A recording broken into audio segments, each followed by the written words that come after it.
სანდრო რაქვიაშვილი, გირჩის ერთ-ერთი ლიდერი, ის წარმოადგენს პარტიას, რომელსაც ეყოლება თბილისში მერობის კანდიდატი, თუ არის ცნობილი ვინ იქნება ის. მოგესალმებით, მიესალმებით მაყურებელს.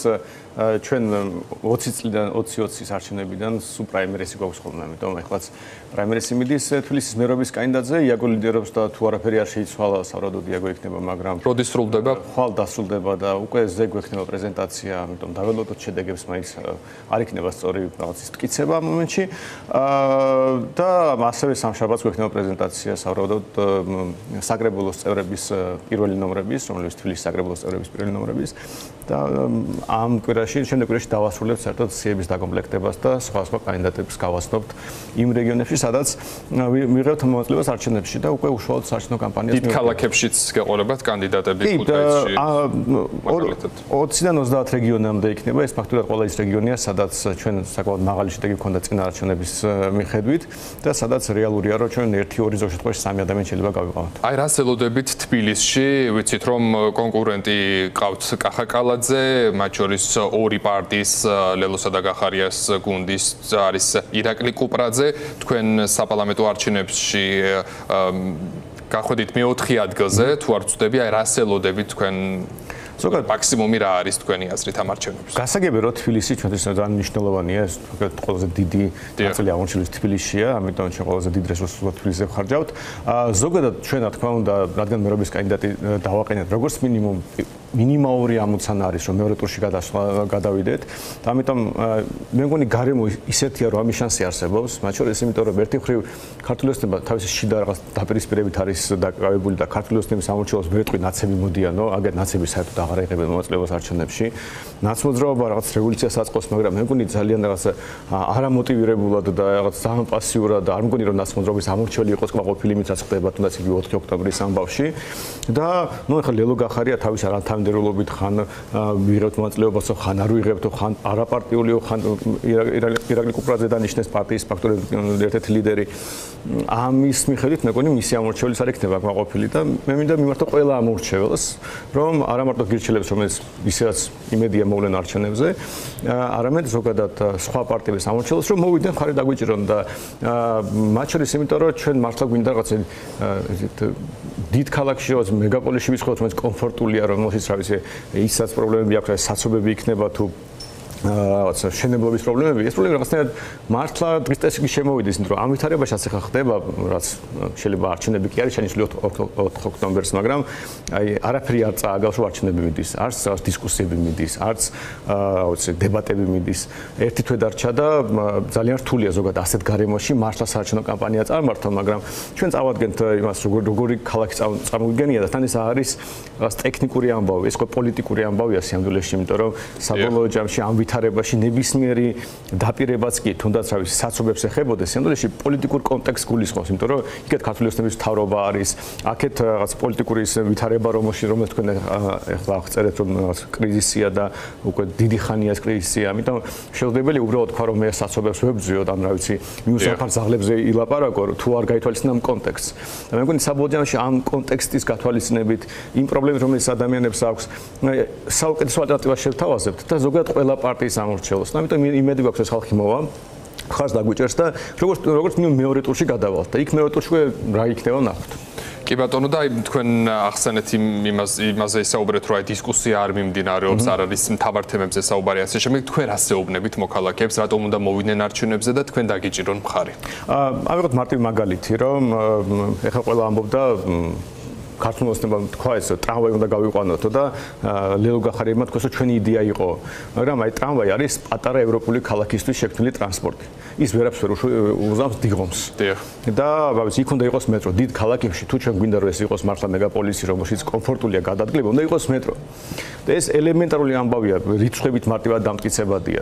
ჩვენ ადრეს ვთქვით, რომ მართლა ეს ისეაც ხადია, რომ რაღაც დიღომში მეტრო უნდა იყოს, რაღაც 200-ზე არ არსებობს და მეტრო უნდა იყოს, აი რუსთავამდე და ამ შემდეგ, მაგრამ ეხლა წარმოიდგინეთ, რომ მეტრო რო გაიყვანო, ამას ეს ითხოვს რაღაც საკანონმდებლო ცვლილებებს, რაღაც ტიპის ურთიერთობას მოქმედ ხელისუფლებასთან. იმიტომ რომ არ შეიძლება თქვა, რომ მე ავიღე და მეტრო გავიყვანე, თუნდაც რაღაც ტრამვაი გავიყვანე. ამიტომ ეს საკითხი ბუნებრივად ეხება იმას, რა ურთიერთობა ექნება თბილისის მერს ან საკრებულოს უმრავლესობას თუ ის ოპოზიციურია მოქმედ ხელისუფლებასთან და აი ეს მაგალითად შეუთავსებელია იმ ლოზუნგთან რომ რევოლუციას ვაწყობთ და თუნდაც ლეოს პოზიცია რომ არჩევნებით მე რაღაც შევსვლით ხელისუფლებას, იმიტომ რომ ეს არ ეხება ხელისუფლების ცვლილებას, ეს ეხება ადგილობრივ არჩევნებს. და ჩვენთვის ამოცანაა რომ ისეთი ხალაჭერა მივიღოთ რომ ჩვენ შევძლოთ მე ამ იდეების განსახორციელებლად, მათ შორის ხელისუფლებასთან ურთიერთობა. აი მაგალითად საკრებულოში რამდენი დეპუტატის გაყვანას პროგნოზირებთ? არსებული რეიტინგებით ესე 2-დან 3-მდე შეიძლება იყოს, მაგრამ ჩვენი ამოცანა საბოლოო ჯამში არის ის, რომ აი ეს იდეები, რომელსაც ჩვენ ასე ვთქვათ, გავაჟღერებთ, ამ იდეებს ხარდაჭერა გქონდეს, რომ მე ჩვენი საკრებულოს წევრები უკვე ამ ხარდაჭერით ამ იდეებს ახორციელებდნენ. და რაც უფრო მეტი იქნება, მით უკეთეს. საბოლოო ჯამში ეხლა რა თქმა უნდა, ეხლა ორი ადამიანი რომ გავიყვანოთ არსებული რეიტინგით შეიძლება ცუდი არ არის ამ კუთხით, მაგრამ მე მართლა იმედი მაქვს, რომ ქართული ოცნების სამორჩეული იქნება თუ ნაციონალურობის სამორჩეული იქნება, დაფიქრდებიან, მიხვდებიან, რომ აი უბრალოდ იგივე ნარატივში შესვლა, რომელიც ამ პარტიებს აქვთ, აზრი არ აქვს. არც ნაცები შიში არის გამართლებული, არც რაღაც 4 ოქტომბრის რევოლუცია. და მაშინ ბევრად მეტი შედეგი შეიძლება იყოს. ყოველ შემთხვევაში ჩვენ სიების შედგენის კუთხით ბევრად მეც ველოდებით, მაგრამ საბოლოო ჯამში არა რაოდენობას აქვს შეიძლება, არამედ ამ იდეებს. აი წამოვიგეთ, რომ თუ ყველა ამბობს მთელი პოლიტიკური სპექტრი, ვინც არჩევნებში ღირს მოწვევს, ტრამვაი უნდა გავიყვანოთ და ჩვენ უნდა არ შეიძლება ტრამვაი, ცუდია, გავაფუჭებთ, საცობებს გამოვიძოთ, გადავკეტავთ გზებს. მაინც არაფერი არ ეშველება დიღომს იმხელა ნაკადია და მეტრო გჭირდება. ჩვენ თუ დიდი ხარდაჭერა მივიღეთ, ხო გასაგებია რომ ამ ქალაქში დიდი ალბათობით მეტრო აშენდება დიღომში და არა ტრამვაი. ხო და აი ეს იქნება გადამწყვეტი.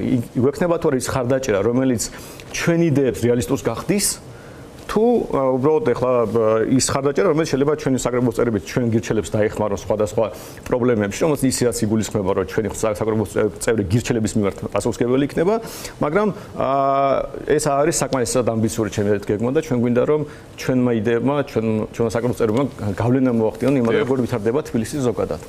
კი ბატონო და გამოვიხმაუროთ ასევე ქართული ოცნების გადაწყვეტილებას სუსის უფროსად მამუკა მდინარაძე ინიშნება, თქვენი აზრით რამ განაპირობა ესწრილება და ამ პოზიციაზე როგორ წარმოგიდგენიათ მდინარაძე, თქვენ გაქვთ მუშაობის გამოცდილება, მათ შორის საკანონმდებლო ორგანოში, რითი დაგამახსოვრათ მან თავი პარლამენტში და როგორ უყურებთ აი მის ხელმძღვანელობას სუსში? პირველ რიგში ეს მიუთითებს იმაზე, რომ ქართულ ოცნებას მეგონი შიდა პრობლემები უფრო აღელოსური არჩევნები, იმიტომ რომ სხვანაირ ყოფილიყოთ მეგონი სუსის უფროს არავინ არ შესვლიდა ერთ თვით ადრე არჩევნებამდე.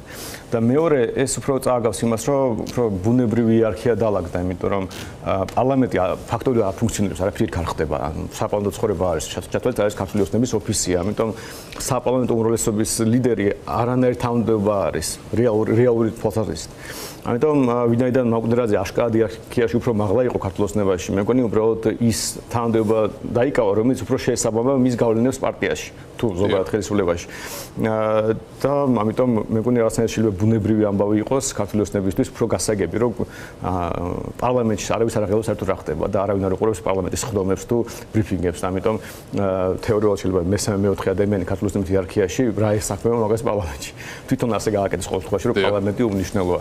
მაგრამ დანარჩენში როგორ აისახება ეს ქართული ოცნების შიდა ბრძოლაში არ ვიცი, იმიტომ რომ ინფორმირება არ მაქვს ამის თაობაზე. ზოგადად უცნაურიც კი არის, რაც ხდება ყველაფერი, მაგრამ ამ ხელა იდეაში არჩევნებია და ყოველთვის პრობლემური უნდა იყოს მათ შორის დიდ ქალაქებში ქართული ოცნების, მაგრამ ისე დაალაგდა ოპოზიციის მხარეს სიტუაცია, რომ როგორც ჩანს ძალიან არ აღელოთ ეს სიტუაცია და ამიტომ შიდა დაპირისპირებით უფრო რიან დაკავებული. კი ბატონო და ბოლოს ისევ არჩევნებს რომ დაუბრუნდეთ, თქვენი დამოკიდებულება ვიცით სხვა პარტიებთან, პროდასალურ პარტიებთან მიმართებაში, თუ კი მეორე ტური გაიმართება კალაძესა და კუპრაძეს შორის, თქვენ მზად ხართ მხარი დაუჭიროთ ლელოს კანდიდატს? პირველ რიგში ჩვენ უნდა ვიმუშაოთ იმაზე, რომ იქ მეორე ტური იმართოს და იქ იყოს ჩვენი კანდიდატი, ეს პრიორიტეტია და მე მგონი რეიტინგების გათვალისწინებით რაც წეღან ახსენეთ, ამიტომ დავსვეს იქნება, მაგრამ ხო გასაგებია, რომ ეს არის ჩვენი პრიორიტეტი და ამაზე რაღაც ეხლა დაგიგვარება ნამეტანია და მეორე ზოგადად ჩვენ პრინციპი გვაქვს ესეთი, რომ ჩვენ იდეებს უჭერთ ხართ და არა ადამიანებს და დავინახოთ როგორ წარიმართება, თუ არც ერთმა კანდიდატმა არ თქვა არაფერი, რომელიც ჩვენ იდეებს შეესაბამება, რა თქმა უნდა მე არავის არ დავჭერ ხარს და პირიქით მოუწოდება არც კი წავიდენ ასე დარჩენებს. კი ბატონო, დიდი მადლობა სტუდიაში მომბრძანებისთვის. გირჩის ერთ-ერთი ლიდერი სანდრო რაქვიაშვილი იყო ჩვენი სტუდიის სტუმარი.